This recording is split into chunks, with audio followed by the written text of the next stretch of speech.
फिर उसके बाद तुम्हारे दिल कठोर हो गए तो वे पत्थरों के समान या उससे भी अधिक कठोर हो गए। और कुछ पत्थर ऐसे हैं जिनसे नदियां निकलती हैं, और कुछ ऐसे हैं जो टूट जाते हैं और उनमें से पानी निकलता है। और कुछ पत्थर भगवान के डर से डूब जाते हैं। जो कुछ तुम करते हो, ईश्वर उससे अनभिज्ञ नहीं है। क्या आप आशा करते हैं कि वे उसी तरह विश्वासी होंगे जैसा आपने विश्वास किया था, जब उनमें से एक समूह परमेश्वर के वचन को सुनता था और फिर उसे समझने के बाद उसे विकृत कर देता था, भले ही वे जानते थे। और जब वे ईमान लाने वालों से मिलते हैं तो कहते हैं, हम ईमान लाए हैं।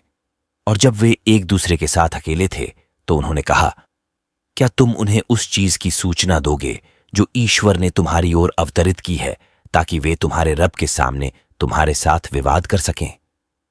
क्या आपके पास सोचने के लिए दिमाग नहीं है?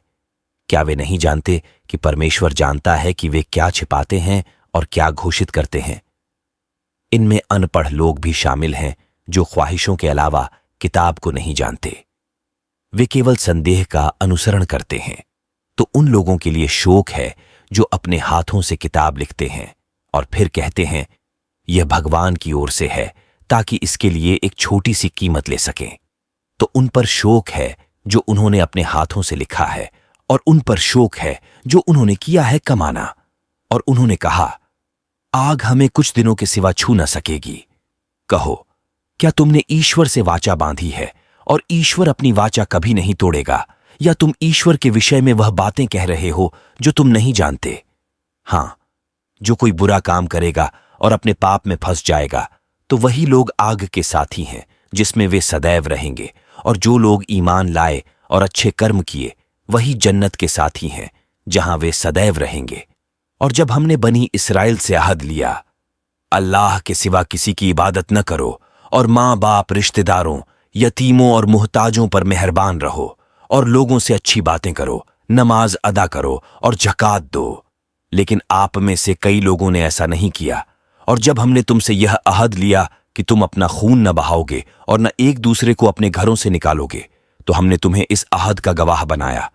तो फिर आप ही वे लोग हैं जो अपने आप को मार रहे हैं और अपने ही एक समूह को अपने घरों से निकाल रहे हैं। पाप और आक्रामकता में उनके खिलाफ अभिमानी और अहंकारी हैं। यदि वे बंधुआई होकर तुम्हारे पास आएं तो तुम उन्हें रुपया देकर छुड़ा देना, परंतु उन्हें बाहर निकालना तुम्हारे लिए वर्जित है। क्या आप पवित्र शास्त्र के एक भाग पर विश्वास करते हैं और कुछ भाग पर अविश्वास करते हैं? तुम में से जो ऐसा करेंगे उनके लिए इनाम इस सांसारिक जीवन में अपमान के अलावा कुछ नहीं है, और पुनरुत्थान के दिन उन्हें सबसे गंभीर यातना में लौटाया जाएगा। जो कुछ तुम करते हो, ईश्वर उससे अनभिज्ञ नहीं है। वही लोग हैं जिन्होंने दुनिया की जिंदगी खरीद ली और आखिरत की जिंदगी छोड़ गए, तो उनके लिए न अजाब हल्का किया जाएगा और न उनकी मदद की जाएगी। हमने मूसा को किताब दी और उसके पीछे संदेश वाहक लेकर गए, और हमने मरियम के बेटे यीशु को स्पष्ट प्रमाण दिए और पवित्र आत्मा से उसकी सहायता की। जब कोई दूत तुम्हारे पास कोई ऐसी वस्तु लेकर आता है जिसे तुम नहीं चाहते, तो तुम अभिमानी हो जाते हो और झूठ बोलते हो और दूतों के एक समूह को मार डालते हो।